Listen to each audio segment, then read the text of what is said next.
Hi everyone, happy Monday. This is week 4 and this week we are going to be focusing on history, background, perspectives on low vision. So what to do this week? The main is readings. Readings this week, there is a lot to read. We delve deeply into readings this week, especially the textbooks. The Foundations of Low Vision, we will be reading Chapter 1 and 2, which is the history and perspectives on low vision. Chapter 5, Anatomy and Physiology, and Chapter 6, Causes of Visual Impairment. There will be, first few readings are a bit redundant to the Hadley coursework, so because of the Hadley coursework, although there are many chapters assigned, just skim what is already familiar to you from the modules. And then Functional Vision, which was a optional book. It's the LUEC, and the PDF is attached in the modules. So you could read Chapter 1 of it, and then there is the Cortical Visual Impairment, read Chapter 1 and 2. CVI is a very common vision disability in many children.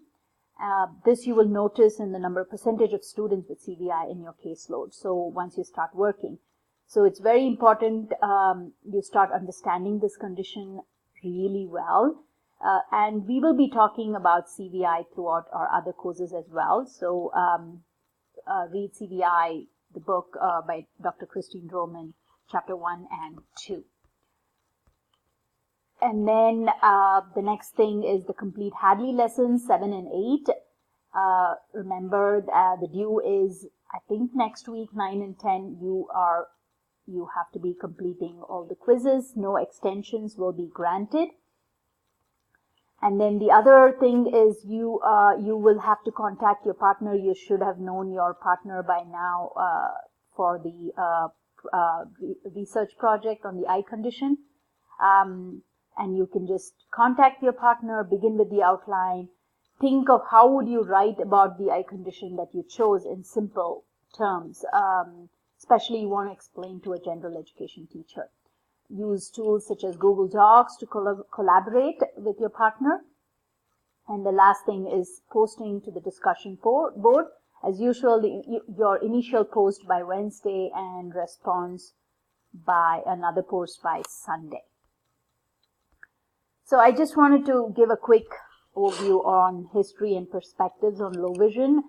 TVI, which is the teacher of students with visual impairments, it's a role that is often confused by general education teachers, mainly due to the imprecise nature of definitions related to low vision. So whenever I go into a class, I've been called as a vision therapist, or the Braille teacher, Brailleist, whatever it is, it's never understood fully by general educational teachers.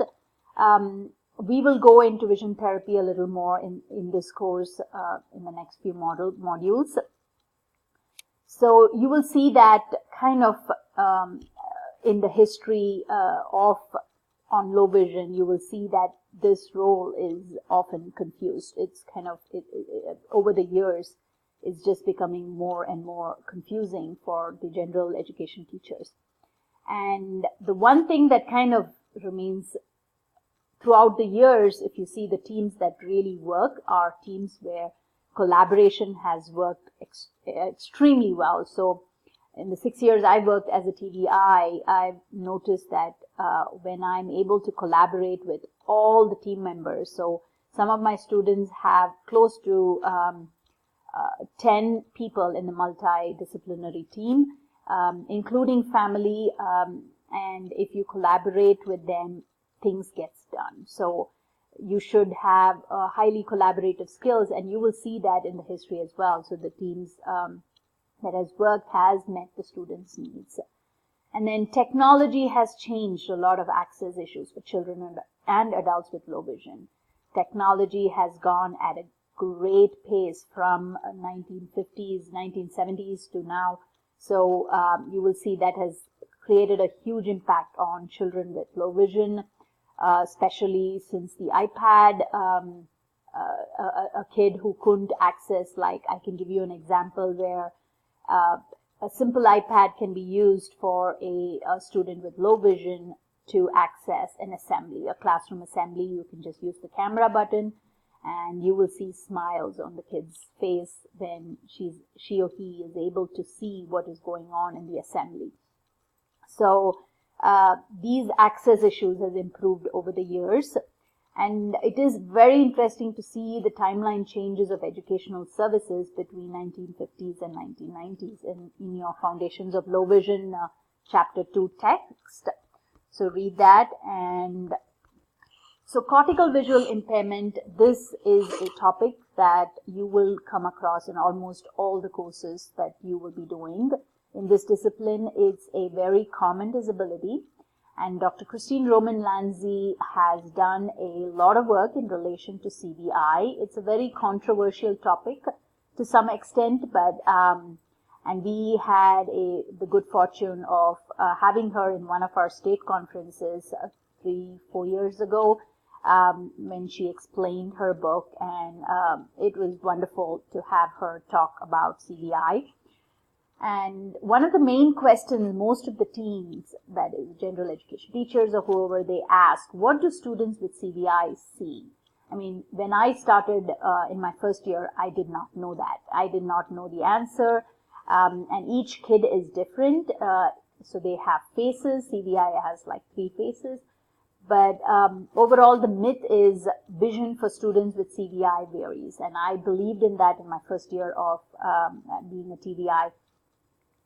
It does not vary, vision improves, and then the fact is environment for students with CVI varies. So the student goes to a more cluttered environment, he or she is going to see less, so or nothing. So it's just we have to modify environments for the students with CVI to see better.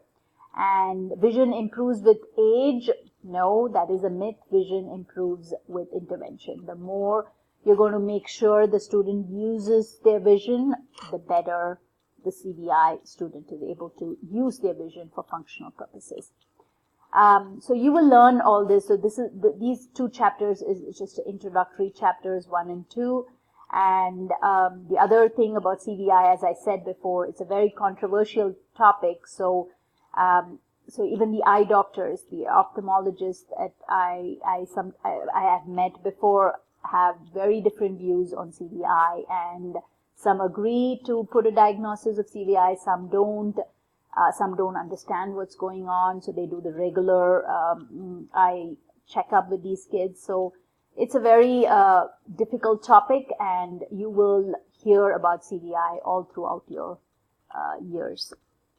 So happy week, and hope you will enjoy all the content and the discussions, and we will see you next week. Bye-bye.